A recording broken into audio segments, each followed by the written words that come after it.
Oke, selamat malam Bapak Ibu yang terkasih di dalam Tuhan.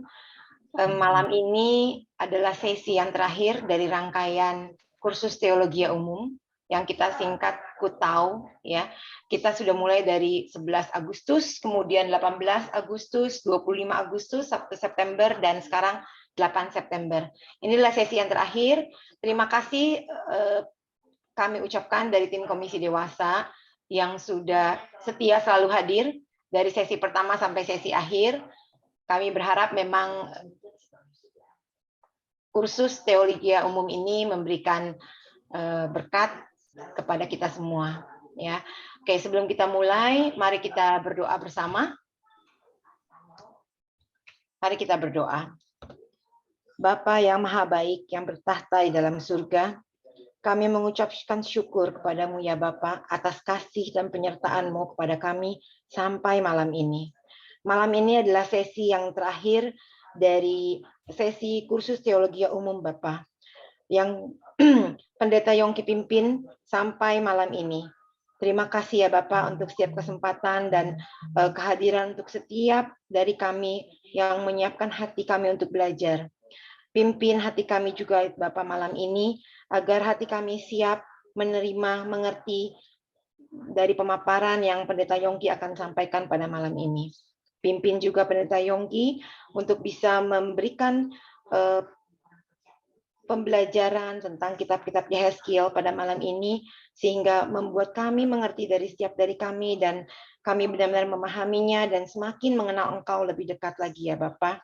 Dan kami juga mohon kepadamu ya Bapak, pimpinlah malam ini dari setiap dari media yang kami gunakan, koneksi internet, dan agar semua berjalan dengan baik, baik dari awal, tengah, sampai akhir ya Bapak.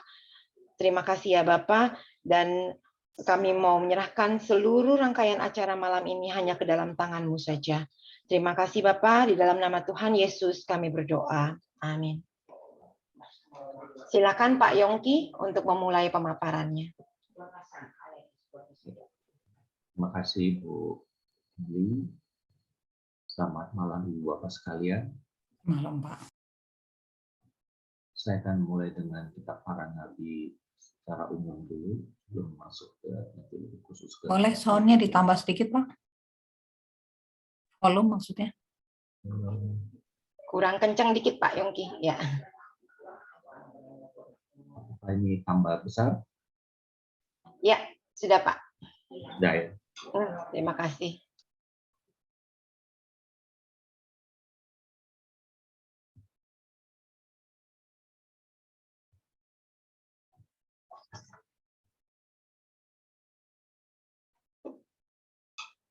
Jadi, siapakah seorang nabi dalam Perjanjian Lama? Fungsi terpenting nabi adalah juru bicara Tuhan. Sebagaimana terlihat dari cara bicaranya langsung atas nama Tuhan. Artinya ia tidak berkata-kata dari diri sendiri. Misalnya menurut pendapat saya pikir begini, gitu ya. Maka ada berkali-kali kita menjumpai formula beginilah firman Tuhan, demikianlah firman Allah. Karena dia berbicara dalam kapasitas sebagai juru bicara Tuhan. Dan disitulah dia mengklaim otoritas yang diwakilinya adalah Tuhan. Sebenarnya ungkapan demikianlah firman Tuhan itu mirip dengan ungkapan raja-raja zaman dulu kalau mengutus orang yang memberikan pengumuman gitu ya untuk suatu ketetapan raja yang baru, maka setelah dia membacakannya itu pada khalayak ramai, dia akan menutupnya dengan formula demikianlah firman raja. Jadi artinya titah raja itu hanya untuk didengar, dimengerti, ditaati, tidak untuk didiskusikan apalagi dibantah. Begitu juga Nabi ketika bernubuat sedang membawa diri sebagai utusan raja segala raja dan berbicara atas nama Tuhan. Nah, kalau Nabi itu tidak diutus Tuhan untuk membicarakan sesuatu, tapi lancang, ya, mengklaim bahwa dia bicara atas nama Tuhan, maka itu disebut nabi yang terlalu berani dan akan dihukum berat gitu. Mungkin pertanyaannya, mengapa Tuhan tidak langsung saja berfirman dari langit kepada manusia? Kenapa harus pakai nabi begitu?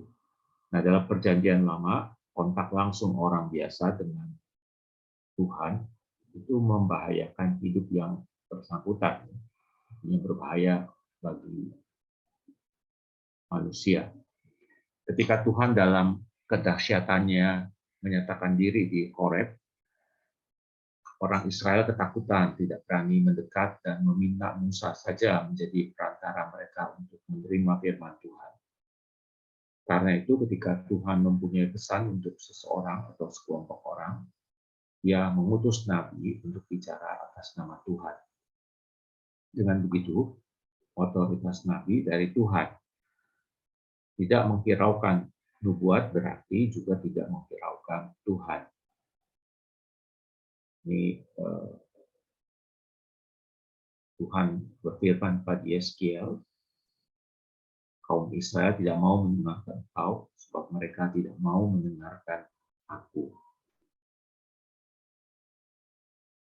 Nah, pembagian kitab para nabi dalam perjanjian lama itu biasanya dalam tradisi Kristen ada kelompok kitab para nabi besar, yaitu Yesaya, Yeremia, Yeskiel. Lalu kitab para nabi kecil ada 12, sering juga disebut 12 kitab nabi, Hosea, Yoel, Amos, Obadya, Yunus, Mika, Nahum, Habakuk, Zefania, Hagai, Zakaria, dan Maleaki. Kemudian ada satu kitab yang disebut apokaliptik, ya, itu kitab Daniel. Jadi ini besar kecilnya ini bukan karena ini nabi satu lebih penting, yang kecil kurang penting.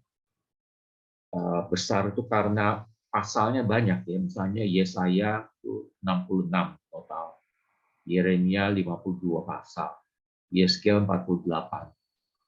Ya, bandingkanlah dengan Hosea, kalau saya tidak salah mungkin 12 pasal, Yoel yang 3 atau 4 pasal, ya, bahkan ada Obadya yang cuma 1 pasal, Yunus 4 pasal, jadi pendek-pendek di sini. Jadi ini pembagian yang klasik. Nah, kita lihat posisi Nabi dalam sistem kemasyarakatan di Israel.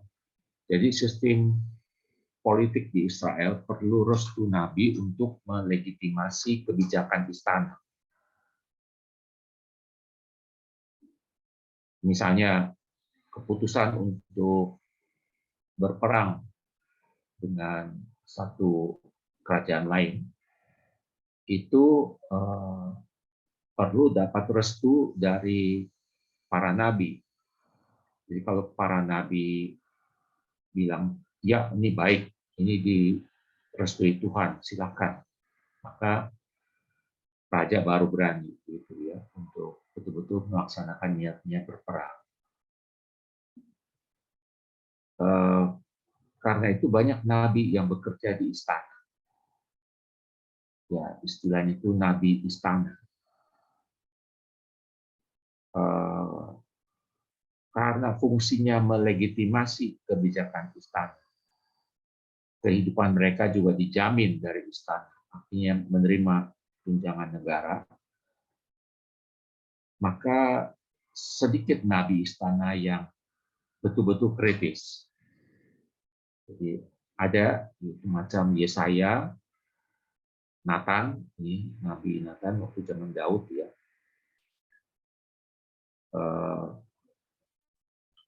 Kebanyakan nabi yang lain itu nabi istana itu ya apa maunya raja, ya mereka katakan ya sudah, Tuhan merestui.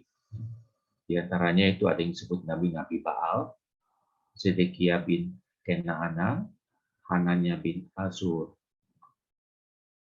nabi istana yang tidak kritis kepada kebijakan istana. Nah, banyak nabi hidup di luar istana dari persembahan sukarela masyarakat. Dan mereka lebih bebas menyikapi kebijakan istana. Bolehlah dikatakan mereka nabi independen. Elia, Amos, Yeremia termasuk nabi independen. Jadi ada nabi istana, ada nabi independen. Saya berhenti dulu di sini tentang nabi. Apakah ada yang ingin ditanyakan?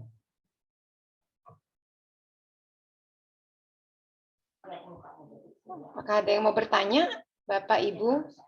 Mungkin ini karena sesi terakhir. Kalau ada masih pertanyaan dari sesi yang pertama, kedua, ketiga, keempat, boleh ya Pak Pendeta Yongki? Itu nanti aja terakhir. Terakhir ya, oke Ya. ya. Sekarang mungkin relate ke materi yang malam ini dulu ya Pak. Ya. Silakan Bapak Ibu, jika ada yang mau bertanya. Silakan Pak Oki. Silakan Pak Oki. Mungkin ya, silakan Pak. Apa itu nabi-nabi? Oh, Kenapa Pak? Pertanyaannya apa itu nabi-nabi Pak Yongki? Ya. Maksud pertanyaan Bapak yang lebih persisnya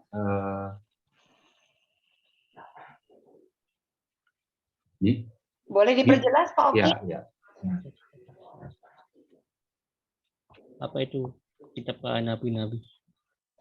Apa itu kitab para nabi-nabi atau nabi-nabinya Pak Oki? Maaf. Apa itu kitab para nabi-nabi? Oke, kitab para nabi adalah kitab yang dinamakan menurut nabi-nabi di Perjanjian Lama, nabi-nabi di Israel. Tapi juga ada nabi-nabi yang tidak dikaitkan dengan satu kitab. Misalnya Elia, Elisa, Nabi Nathan tadi yang barusan saya sebut ya, itu kan tidak ada kitab Elia, kitab Elisa atau kitab Nathan. Jadi ada nabi-nabi kitab, ya, ada nabi-nabi non kitab. Kitab para nabi yaitu kitab yang dikaitkan dengan salah satu nabi di Israel. Baik. Ya, terima kasih Pak Yongki. Terjawabkah Pak Oki?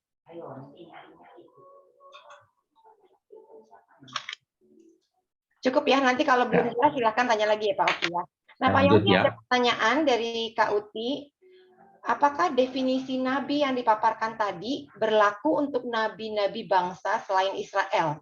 Misalnya Bileam Nabi Baal.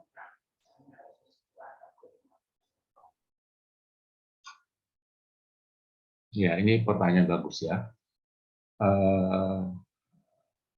Saya tidak berani mengatakan itu sama. Ya.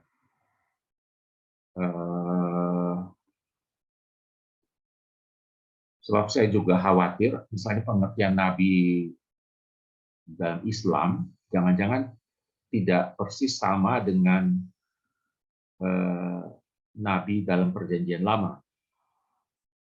Kalau Nabi dalam Perjanjian Lama itu tidak menerima satu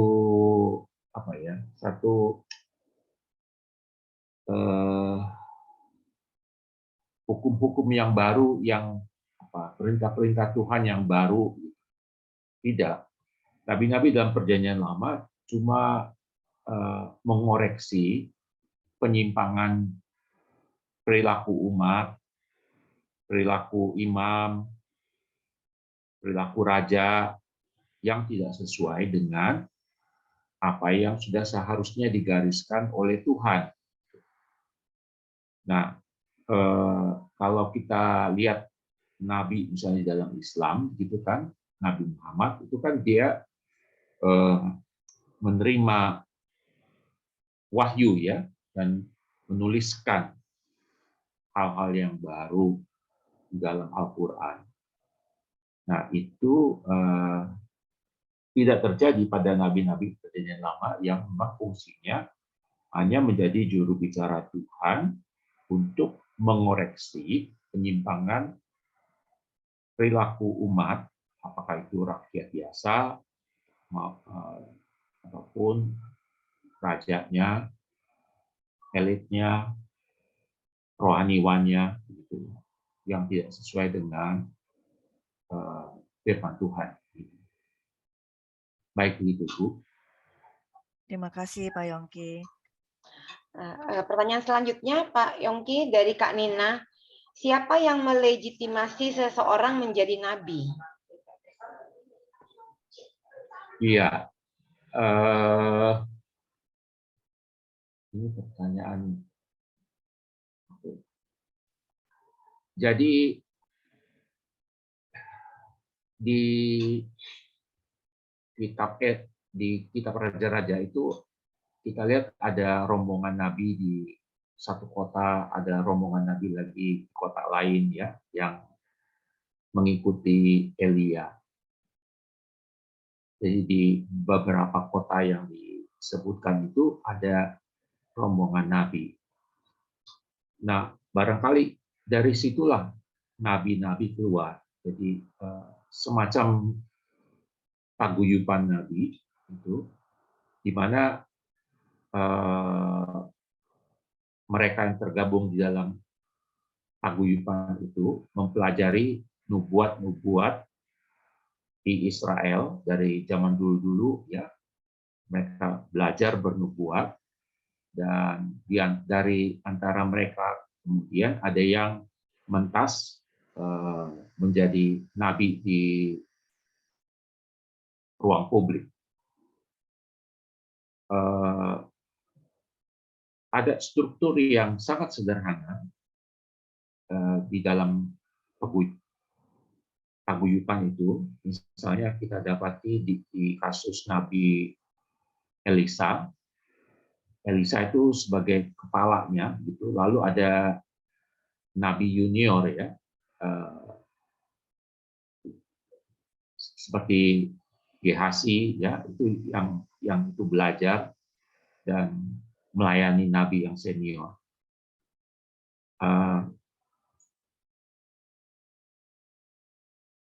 Jadi itu tempat pendidikan atau tempat nabi-nabi itu mempelajari nubuat-nubuat dan mencoba bernubuat untuk zaman mereka. Saya pikir seperti itu ya. Saya tidak mau mengatakan itu ada sekolah nabi. Nanti bayangan kita mungkin macam STT gitu ya.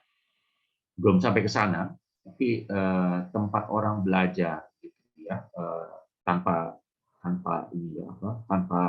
kurikulum yang formal. Ya, itu. Terima kasih Pak Yongki. Nah, ini sekarang saya bicara nubuat ya. Ada dua cara kurang tepat memaknai nubuat perjanjian lama. Pertama, mengaitkan nubuat-nubuat perjanjian lama begitu saja dengan kehidupan dan kematian Kristus, padahal hanya sedikit sekali teks kitab para nabi yang langsung terkait Kristus. Cara kedua yang kurang tepat memaknai nubuat perjanjian lama adalah membaca nubuat hanya sebagai ramalan. Kita tahu kan ramalan, misalnya ramalan cuaca ya, itu bisa benar, bisa salah ya ramalannya. Kata dalam bahasa Indonesia nubuat itu bisa dalam dua arti. Wahyu yang diturunkan kepada nabi untuk disampaikan kepada manusia, dan satu lagi ramalan. Saya kira yang arti kedua inilah yang sering disematkan untuk peran Nabi Perjanjian Lama menguak suatu masa depan, foretelling. Nah, Nabi dalam Perjanjian Lama tidak hanya mengatakan sesuatu untuk masa depan, foretelling, tapi nubuat Nabi Perjanjian Lama juga relevan untuk generasinya. Artinya dia berkata-kata kepada generasinya, menyangkut kehidupan mereka. Jadi ini foretelling. Justru kita melihat teguran dan peringatan keras tanpa tedeng aling-aling dari nubuat Nabi, sehingga Nabi Perjanjian Lama sebenarnya lebih berperan sebagai foreteller daripada foreteller. Perannya dalam menubuatkan masa depan itu justru kurang begitu dominan. Yang jauh lebih dominan itu perannya langsung menegur kesalahan dari umat pada masanya. Peran penting nabi-nabi Perjanjian Lama pada abad ke-9 sampai ke-5 sebelum Masehi diabadikan dalam Perjanjian Lama. Jadi kitab para nabi yang tadi sudah saya sampaikan itu meliputi kira-kira 5 abad, ya, dari abad 9 sampai abad ke-5 sebelum Masehi. Ada 3 peristiwa sejarah melatari dinamika nubuat hukuman dan keselamatan dalam 15 kitab Nabi.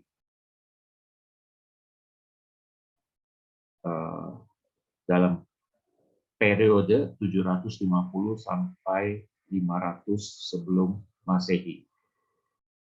Ini kalau kita lihat kitabnya, ya. Jadi misalnya mulainya kitab Yesaya itu tahun 700-an kan. Tapi sebelum Yesaya kan sudah ada nabi, misalnya Nabi Nathan, ya. Bahkan Abraham sendiri pernah disebut sebagai nabi juga. Musa nabi gitu, ya. Tapi yang meliputi kitab-kitab dalam Perjanjian Lama itu periode ini saja, 750 sampai 500 sebelum Masehi. Nah, ada 3 peristiwa sejarah yang penting melatari periode ini. Pertama, jatuhnya Samaria, ibu kota Israel, yaitu ibu kota kerajaan utara, ke tangan Assyria atau Asyur. Abad ke-8, ya, tahun 722 sebelum Masehi. Nah, disitulah nubuat Amos, Hosea, Mika, Yesaya, dan Yunus itu menjelang jatuhnya Samaria. Jadi para nabi ini berusaha memberikan peringatan supaya kerajaan Samaria di utara itu bertobat, begitu, ya. Tapi nyatanya mereka tetap saja dalam kejahatan mereka, sehingga akhirnya mereka dikalahkan oleh bangsa Asyur. Yang kedua, jatuhnya Yerusalem, ibu kota Yehuda, ke tangan Babilonia. Itu abad ke-6 sebelum Masehi.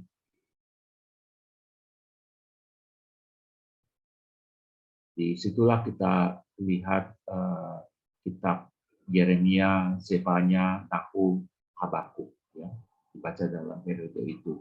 Sama juga peran mereka, memperingatkan Yehuda di selatan agar berbalik kepada Tuhan. Tapi lagi-lagi mereka tidak menghiraukan peringatan Nabi dan akhirnya mereka dibuang. Nah, nubuat-nubuat Obadja, Yeskiel, dan Yesaya 40-55 dibaca dalam periode pembuangan. Ini yang nanti kita akan lihat Nabi Yeskiel, dia nabi di pembuangan. Pembuangan dari orang-orang Yehuda di selatan. Nah, nanti ada periode ketiga, yaitu kembalinya sebagian orang Yehuda dari pembuangan ke Yerusalem, dan kembalinya itu dimaknai sebagai keselamatan dari Tuhan.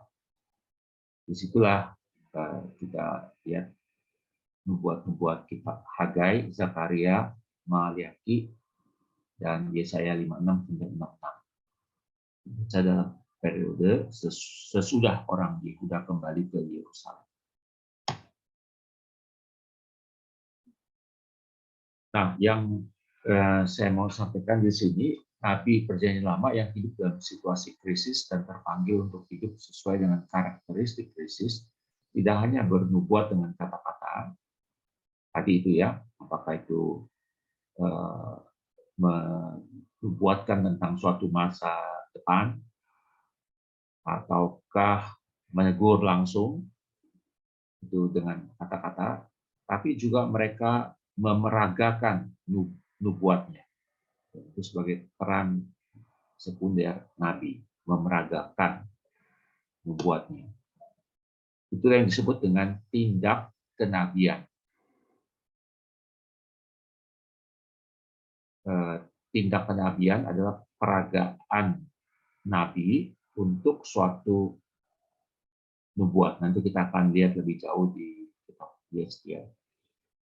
Tindakan ini dibedakan dari perbuatan-perbuatan Nabi. Misalnya peran politis Nathan yang mempersoalkan suksesi Daud, atau syafaat Yeremia untuk kebaikan bangsanya, atau bahkan kesiapan Nabi untuk menderita, itu perbuatan Nabi. Yang saya maksud ini semua bukan tindak kenabian. Ya. Tindak kenabian adalah suatu peringatan keras dari Tuhan yang masih peduli. Ini tentang nubuat. Nah, saya akan masuk langsung ke kitab Yeskiel.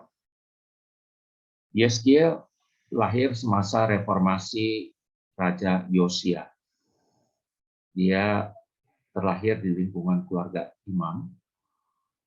Dan ketika itu Yehuda, kerajaan selatan, belum dibuang ya, dan takluk kepada Asyur, Assyria. Yeskiel tumbuh dewasa di lingkungan bait suci dan jejak keimamannya cukup jelas sebab ia tidak asing dengan ibadah bait suci atau juga dengan soal keimaman dan ketahiran. Maka Yeskiel bisa dikatakan seorang imam yang menjadi nabi, mungkin karena tuntutan keadaan. Nah, sesudah dia dewasa, peta politik regional berubah dan Assyria sudah keluar dari gelanggang politik di Timur Tengah, digantikan oleh Babilonia. Dan kerajaan Yehuda waktu itu ditaklukkan oleh Babilonia, dan sebagian penduduknya dibuang ke Babilonia. Yeskiel termasuk seorang buangan, dan dia tampaknya masuk ke kloter pertama orang yang dibuang. Jadi ada lebih dari satu kloter yang dibuang ke Babilonia. Dan waktu Yeskiel dibuang, Yerusalem belum jatuh, jadi masih ada kerajaan. Ya. Dan dia berharap Yerusalem tidak sampai jatuh. Tapi akhirnya 10 tahun kemudian, betul-betul Yerusalem jatuh dan kerajaan Yehuda tamat. Nah, sebagai bagian dari kaum buangan, tadi saya sebutkan dia bagian dari kloter pertama, mayoritas kaum buangan ditempatkan di permukiman Tel Abib, di tepi saluran irigasi Sungai Kebar dekat Nippur. Kira-kira seperti ini ya tempatnya ya, di Sungai Efrat, ya, Sungai Efrat satu, lalu di sini Sungai Tigris. Nah, di sini Tel Aviv. Lalu ada Sungai Kebar di sini. Ini sekarang daerah Irak ya. Nah, mungkin pertanyaannya mengapa perlu hadir seorang nabi di pembuangan? Kaum buangan juga memerlukan pendampingan nabi sebagai tanda kehadiran Tuhan. Terutama nanti kejatuhan Yerusalem membuat orang Yehuda amat terpukul. Mereka tidak membayangkan Tuhan tega membiarkan kota suci ditaklukkan musuh. Banyak pertanyaan teologis mengganggu pikiran kaum buangan. Misalnya, mengapa ilah Babilonia itu lebih hebat?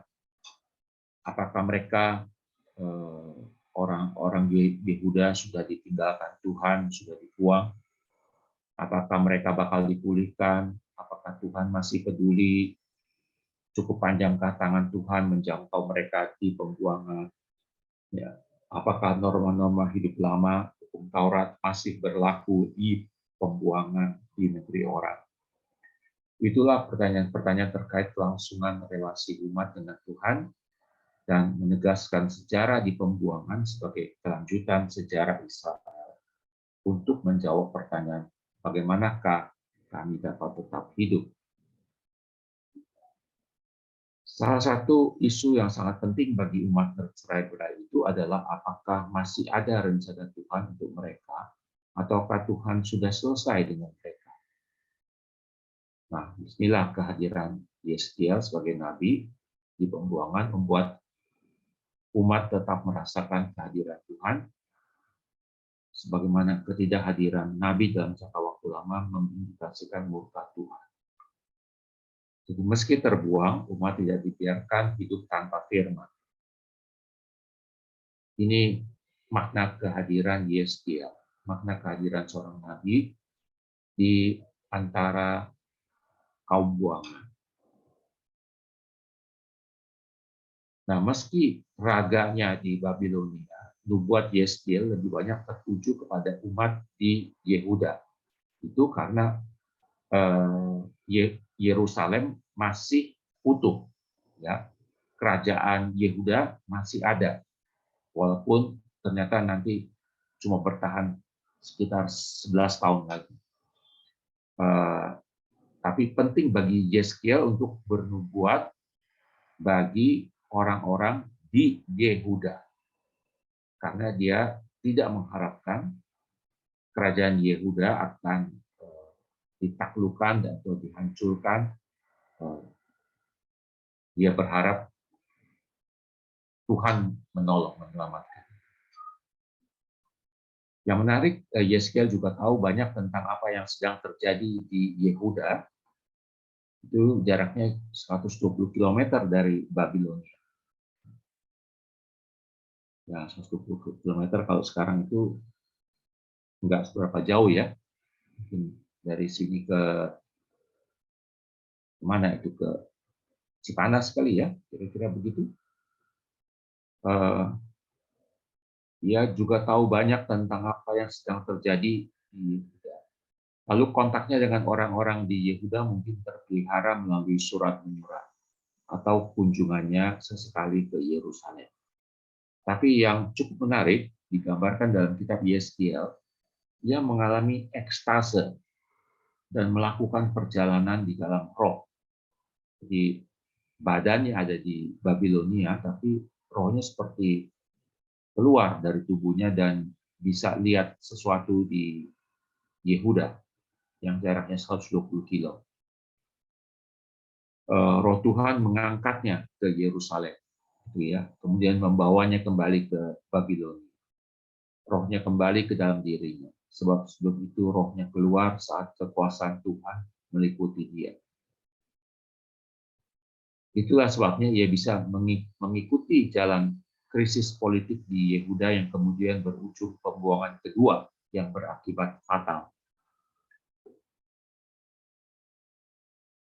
Nah, Yeskiel adalah nabi Perjanjian Lama yang paling banyak memeragakan tindak kenabian.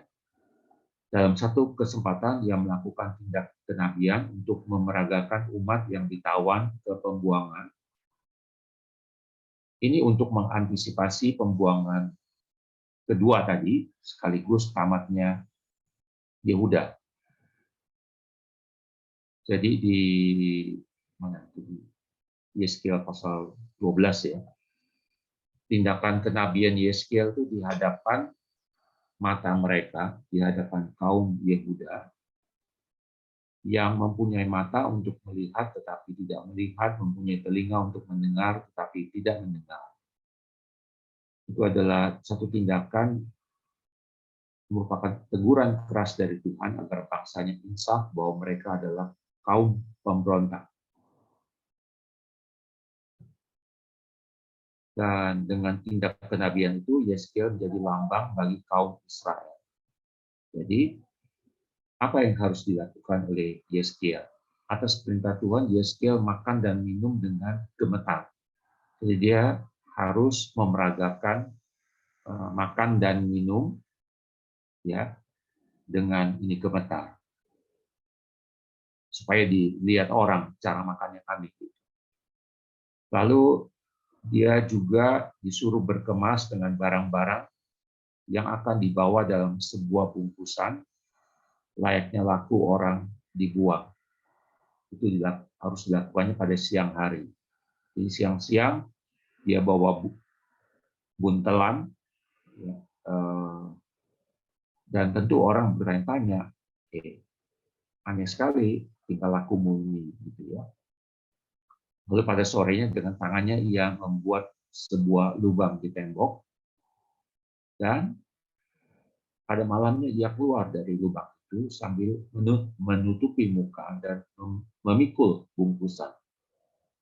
Tentu saja tindakan aneh itu memancing reaksi orang yang lalu bertanya kepadanya, apa maksudnya? Lalu barulah ia menjelaskan malapetaka yang akan menimpa Yehuda. Raja Babilonia bersama pasukannya akan mengepung Yerusalem. Lalu karena terlalu lama dikepung, akhirnya kota itu dilanda kelaparan dan penduduknya panik. Tembok kota dijebol dan orang melarikan diri dari situ. Rajanya, yaitu Zedekia, bersama pasukannya juga melarikan diri menuju Araba Yordan. Lalu pasukan musuh mengejar dan membuat pasukan pengawal raja kocar-kacir. Raja ditinggal sendirian dan akhirnya ditangkap dekat kota Yeriko. Dan Zedekia dibawa kepada Nebukadnezar yang waktu itu bermarkas di Ribla. Nah, Zedekia melihat langsung eksekusi putra-putranya. Dan jadi anak-anaknya yang laki-laki itu dieksekusi di depan mata. Dan mata Zedekia sendiri akhirnya dicungkil. Dalam keadaan buta dan terbelenggu rantai, dia dibawa ke Babilonia dan mati di sana. Kota-kota di Yehuda dihancurkan. Ladang-ladang sumber makanan menjadi seperti tanah tandus. Penduduk Yehuda makan dan minum dengan cemas, sebab tanah mereka sunyi sepi ditinggal penduduknya.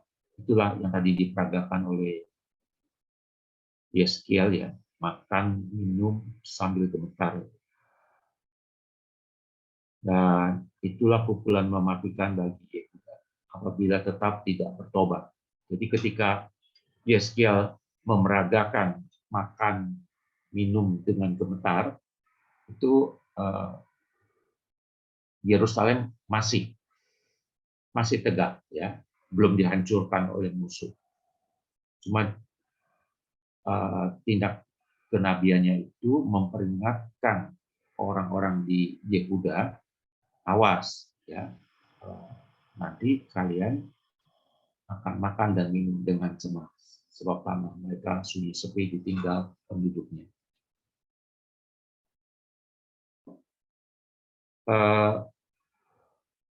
yang cukup menarik dalam kitab Yeskiel, untuk pertama kalinya dalam Perjanjian Lama, kitab ini menegaskan dosa sebagai tanggung jawab pribadi. Artinya orang tidak menanggung dosa orang tuanya.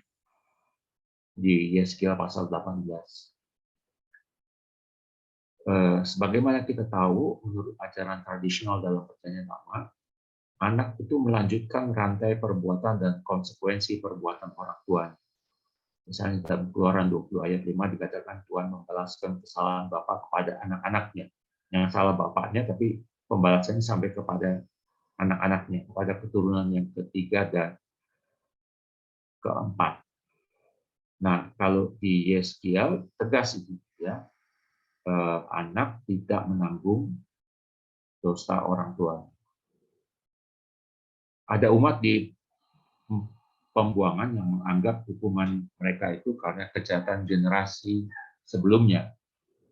Maka beredar Amsal di antara kaum buangan, ayah-ayah makan buah mentah, tapi gigi anak-anaknya menjadi ngilu. Orang tua berdosa, tapi anaknya yang menanggung hukuman. Dan di situ Tuhan diadili, dituduh, tidak adil. Ya. Tapi menurut Yeskiel, Tuhan menghukum masing-masing menurut tindakan.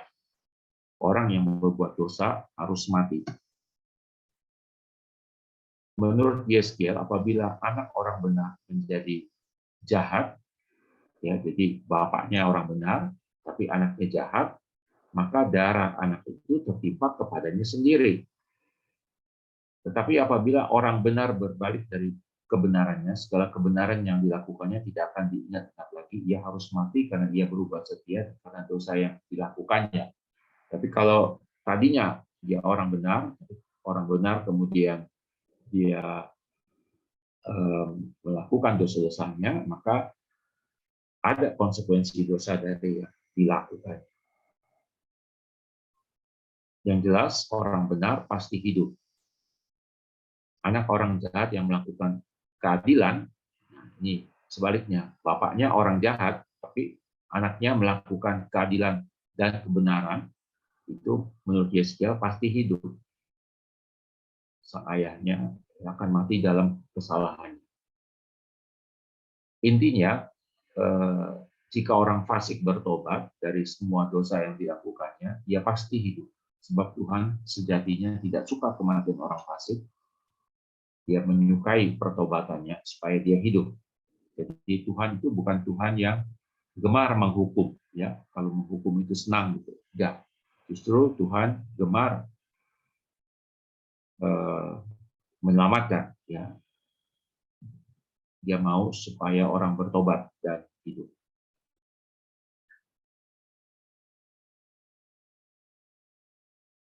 Oke.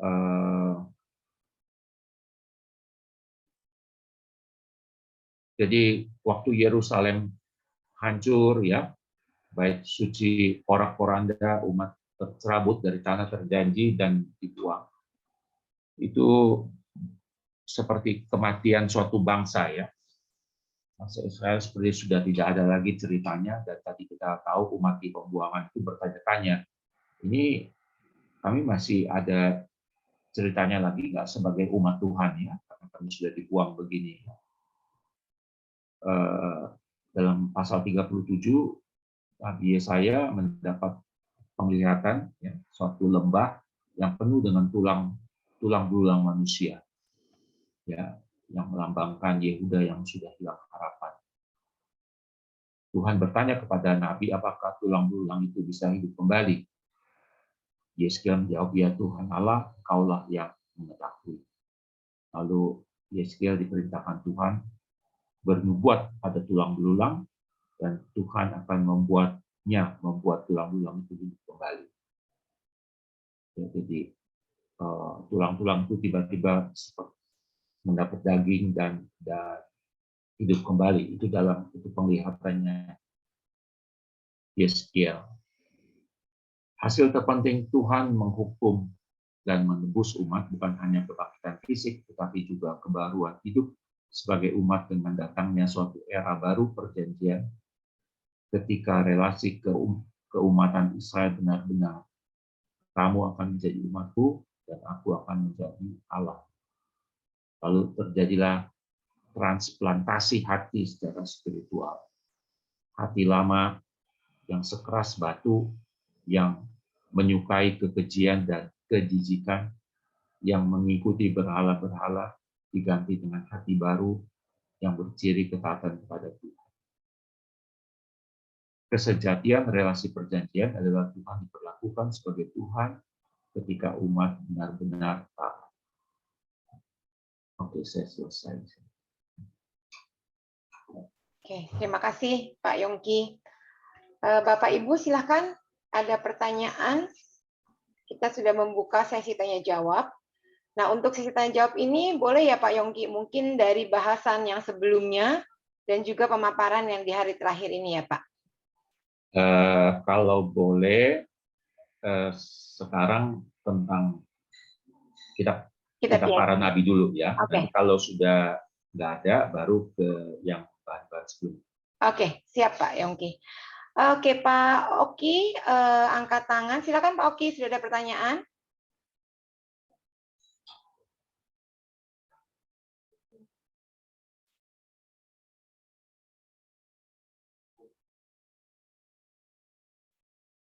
Atau Pak Oki mau chat ya Pak ya? Silakan ya Pak, kalau ada pertanyaan silakan di chat.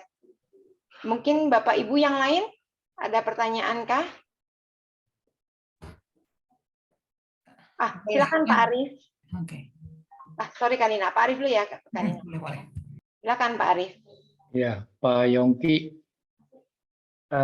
Tadi saya tertarik dengan Yeskiel yang mengatakan kesalahan orang tua itu tidak ditanggung sama anak. Sebelum-sebelumnya pemahamannya sampai 4 turunan, ya termasuk Adam dan Hawa melakukan dosa, semua kita juga ikut berdosa gitu ya. Nah, saya pengen mengerti apakah itu jadi turning point bahwa itu tidak berlaku lagi sejak Yeskiel atau memang ada background pemahaman yang lain ya, sehingga atau itu nanti kemudian di perjanjian baru boleh direvisi oleh Yesus, atau di saat perjanjian lama sudah ada perubahan pemahaman itu atau gimana? Ya, baik Pak, ini pertanyaan bagus ya. Jadi dalam perjanjian lama sebenarnya secara konsisten perjanjian lama prinsipnya orang dihukum karena perbuatannya, karena kesalahannya. Barulah gereja di kemudian hari, artinya itu zaman perjanjian baru dan seterusnya ya, baru bicara soal dosa warisan atau apa begitu. Tapi kalau dalam perjanjian lama, Yeskiel hanya menegaskan prinsip yang sebenarnya sudah berlaku, bahwa orang dihukum karena perbuatan salahnya sendiri. Kalau kita boleh menafsirkan tadi yang di dalam kitab Keluaran, ya, kesalahan bapak-bapak ditanggung oleh anaknya sebagai keturunan ketiga dan keempat, itu mungkin boleh ditafsirkan begini: karena anak-anaknya mengikuti jejak ayahnya dalam hal kesalahan, ya, ayahnya penjudi, mungkin ini juga nih, ya, ayahnya penyembah berhala juga anaknya ikut begitu. Jadi karena anaknya masih dalam kesalahan yang sama, maka itu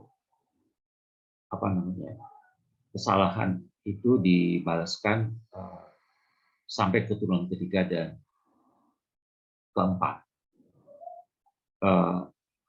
Tapi pada prinsipnya dalam perjanjian lama cukup kuat satu pelajaran bahwa yang bersalah itulah yang menanggung. Ya, jadi kalau orang, jadi nanti kalau Bapak sempat nanti baca di kitab Yeskiel tadi pasal 18 ya. Jadi ada ayahnya orang fasik, tapi anaknya melakukan kebenaran, maka dikatakan anak itu hidup. Ya, bapaknya mati, tapi anak itu hidup. Sebaliknya ada bapaknya orang benar, tapi anaknya melakukan kejahatan, maka anak itu tetap dihukum meskipun dia anaknya orang benar. Ya, mudah-mudahan ini lebih Ya, mungkin jelas. saya ada satu pertanyaan lagi. Sebetulnya saya dari awal itu yang mengusik itu adalah perbuatan dosa yang dilakukan Adam dan Hawa dengan memakan buah itu, turunannya semua itu ikut berdosa. Nah, ini yang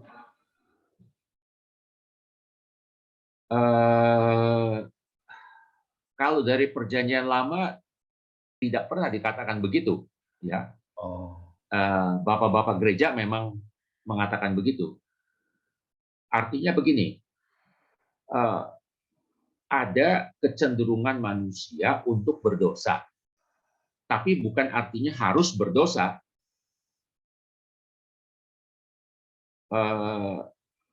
Adam dan Hawa berdosa, lalu keturunannya itu bukan harus berdosa. Bukan seolah-olah tidak punya pilihan untuk tidak berdosa, tapi punya kecenderungan untuk berdosa. Itu saja sih. saya ngertinya sejak lahir sudah berdosa. Wah, yang jelas Tuhan tidak menghukum keadaan lahir. Yang Tuhan hukum itu adalah perbuatan kita. Dan perbuatan kita itu adalah perbuatan yang dilakukan dengan sadar dalam suatu pilihan, ya, artinya kita bisa atau tidak melakukan itu, ya, itulah yang harus dipertanggungjawabkan. Ya. Baik, Pak Yongki. Buat saya jadi perlu diingat-ingat lagi nih, karena masih terbawa mindset bahwa kita ini berdosa sejak lahir sudah. Belum berbuat apa-apa sudah dosa. Yang itu yang dari dulu saya nggak terima sih sebetulnya. Mau naik banding ya Pak Arief? Iya, ibaratnya logikanya, waduh, kejam amat kita belum diberi kesempatan sudah dosa gitu. Ya. Dosa yang dibawa lahir turunan gitu lah ya. Tapi kalau itu nggak seperti itu, ya saya cukup senang gitu ya. Ada pemahaman baru itu. Ya, nanti Bapak tolong nanti baca pelan-pelan pasal 18 ya Pak. Oke. Ya. Pasal 18 yes. Ya. Oke. Ya. Baik, Pak Yongki, terima kasih. Terima kasih Pak Arief, terima kasih Pak Yongki. Mungkin berikutnya Kak Nina. Tadi Kak Nina ada pertanyaan. Silakan Kak Nina. Oke. Pak, itu tadi Bapak sempat sebutkan apa kayak pemahaman kitab nabi-nabi yang kurang pas adalah terlalu menuju kepada Kristus dari itu gimana Pak? Mungkin itu saya agak-agak kurang memahami statementnya Pak. Ya, jadi kalau mau dikaitkan pada Kristus itu kan mungkin Yesaya 53 ya. Itu cukup jelas lah kepada Kristus ya. Mungkin ada bagian Mazmur sebagian. Tapi banyak bagian kitab Nabi itu nggak ada hubungannya sama Kristus. Itu hubungannya dengan kehidupan orang Israel yang di dalam bayang-bayang ancaman musuh tadi kan. Kalau kerajaan di utara itu kan dalam bayang-bayang musuhnya itu adalah kerajaan Asyur ya. Lalu kalau kerajaan selatan khususnya itu Asyur dan Babilonia. Jadi para nabi itu sibuk mengingatkan generasinya supaya sungguh-sungguh bertobat kepada Tuhan dan tidak sampai dikalahkan oleh musuh-musuh yang saya sebutkan tadi itu.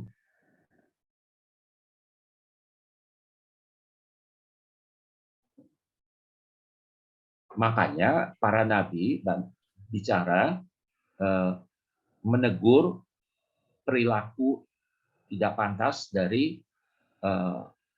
umat Israel yang sejaman dengan dia. Itu Bu ya. Oke, tetapi ada memang yang menuju kepada Kristus begitu ya. Ada, Tetapi ya. tidak semua begitu ya, Pak ya. Iya, nggak banyak lah. Hmm, Cukup jelas Kak Nina? cukup jelas. Terima kasih.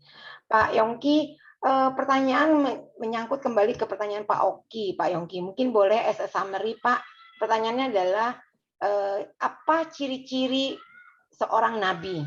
Mungkin Pak Yongki bisa bantu untuk membuat seperti poin-poin ya Pak ya, summary.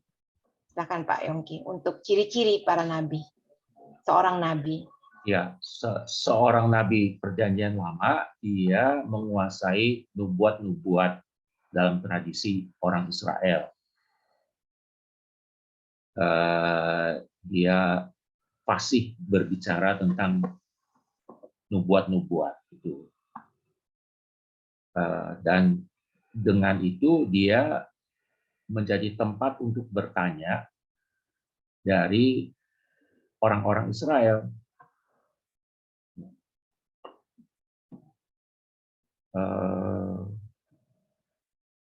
Lalu ketika dia berbicara itu, dia memakai otoritas sebagai utusan Tuhan. Maka tadi saya katakan dia lebih sebagai juru bicara Tuhan. Kalau imam di Israel lebih mewakili umat, jadi mewakili umat ya, datang kepada Tuhan. Kalau nabi lebih mewakili Tuhan, berbicara kepada umat. Gitu. Ya. Jadi perwakilan dari Tuhan adalah nabi ya Pak Yongki ya, sedangkan imam adalah seperti perwakilan umat gitu ya Pak ya.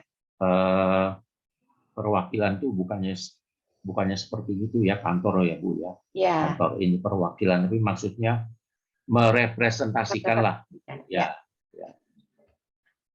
Oke, ada pertanyaan yang lain? Sambil menunggu, saya mau bertanya Pak Yongki. Karena tadi Pak Yongki sampaikan bahwa sebenarnya pada zaman itu Allah berfirman langsung ya Pak kepada manusia, dan mungkin digambarkan juga itu tuh sangat membuat ketakutan ya Pak ya. Ya, betul. Apakah berarti seorang nabi ini adalah orang-orang yang spesial? Karena pertama-tama pasti dia juga menerima firman Allah langsung ya Pak ya, tapi dia tidak ketakutan. Apakah memang sudah dipilih Allah untuk sebagai utusannya, sehingga ketika Allah menyampaikan firman-Nya langsung pun ya dia bisa menerimanya dengan tidak ketakutan seperti orang biasa gitu Pak Yongki? Pertama-tama seorang nabi di Israel itu mempelajari nubuat-nubuat sebelumnya. Ya, barangkali dalam analogi yang kurang begitu bagus ya, seperti mahasiswa di STT gitu ya, mempelajari tafsiran-tafsiran begitu ya, supaya dia nanti ketika menafsir Alkitab atau ketika dia berkhotbah itu bisa kuat dasar tafsirnya dan nggak ngaco lah gitu ya. Nah jadi nabi-nabi itu kan tadi saya katakan mereka keluaran dari paguyuban nabi, gitu. Jadi ada semacam paguyuban yang di situ mereka belajar tentang nubuat-nubuat, dan mereka juga belajar bagaimana bernubuat. Nah, di antara para nabi itulah ada yang mentas ya menjadi nabi yang terkenal, menjadi nabi publik. Ada yang muncul di hadapan orang banyak seperti Yesaya misalnya ya, Elia, Elisa ya. Tapi ada juga nabi yang tidak pernah kedengaran dia tampil di publik. Misalnya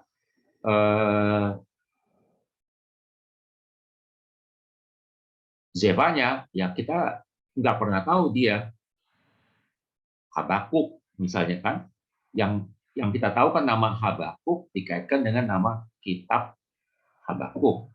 Zefanya, kitab Zefanya. Tapi apa peran dia dalam sejarah Israel itu sama sekali gelap. Yang ada cuma satu tulisan yang dikaitkan dengan namanya. Sebaliknya, ada nabi yang sangat berperan, misalnya Nabi Nathan itu kan berperan besar sekali di masa Raja Daud, ya. Tapi nggak ada kitab Nathan, demikian juga tidak ada kitab Elia, sehingga dibedakan nabi kitab dengan nabi non kitab. Ya, terima kasih Pak Yongki. Ada pertanyaan yang lain, Bapak Ibu? Mungkin boleh ya Pak, kita buka pertanyaan untuk yang sesi sebelumnya ya Pak ya. Kalau masih ada pertanyaan dari sesi yang awal tentang overview Perjanjian Lama, kemudian yang kedua kitab Imamat ya, Taurat, kemudian juga kitab sejarah untuk kerajaan Israel, dan terakhir minggu lalu kita kitab Ayub.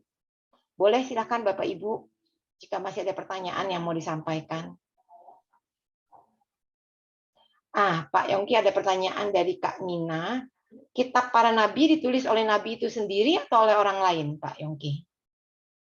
Ini pertanyaan bagus yang tidak bisa pasti jawabannya. Artinya Yeremia misalnya ternyata punya juru tulis ya, yang namanya Baruk. Apakah Yesaya juga punya juru tulis seperti itu? Kita nggak tahu. Apakah Yeskiel menulis sendiri? Kita juga nggak tahu. Jadi ya bisa nabi itu yang menulis, bisa juga muridnya ya, atau siapapun. Itu tidak seberapa penting siapa yang tulis, tapi yang penting sekarang kitab itu dikaitkan dengan nabi siapa gitu. Nah, dengan dikaitkan dengan misalnya kitab itu dikaitkan dengan Nabi Yeskiel, maka kita perlu tahu Yeskiel itu hidup pada abad berapa, pada zaman apa. Tadi kan kita sudah lihat bahwa dia berbeda dari nabi-nabi lain. Dia adalah nabi yang ikut dibuang ke Babilonia. Nah, dengan cara itu kita bisa lebih mengerti isi kitab Yeskiel lebih baik. Ya, terima kasih Pak Yongki. Masih ada pertanyaan?